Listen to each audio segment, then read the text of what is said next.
Okay, ito tayo ngayong kabayan at naglo-load tayo ng 500 heads dun sa ating nabakante na layer cages.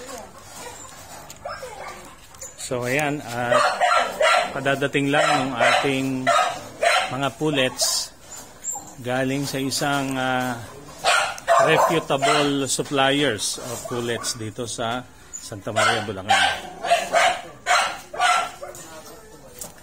Apat bawat cage diyan sa lugar na yan.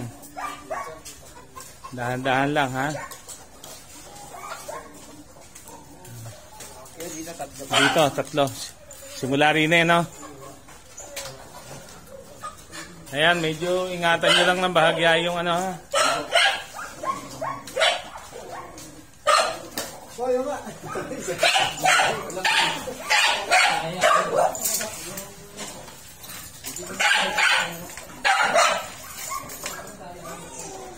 Brian, pabuksan mo nga itong ilaw na ito.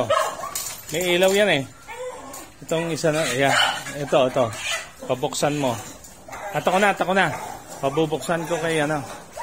Kay Erica. Wala na ba? Ayan, at andito na yung ating pullets. Ayan sila.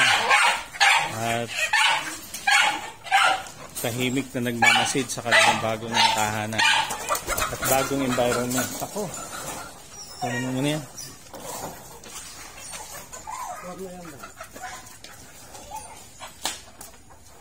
Ayan kabayan, at napuno na yung kabilang side.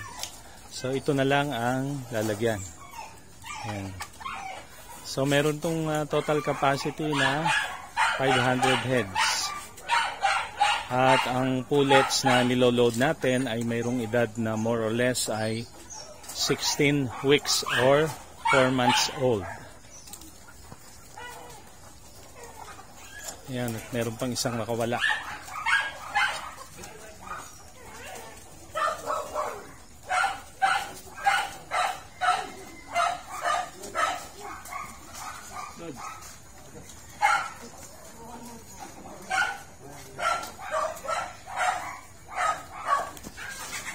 Ito yung side na puno na, oh.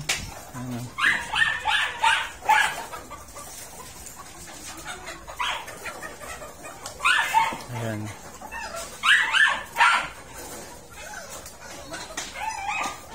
Hanggang dyan sa dulo na yan. Ayan, kabayan, at kompleto na yung ating 500 heads. Okay? So that's all for now, and thank you for watching Kabayan Agri Channel.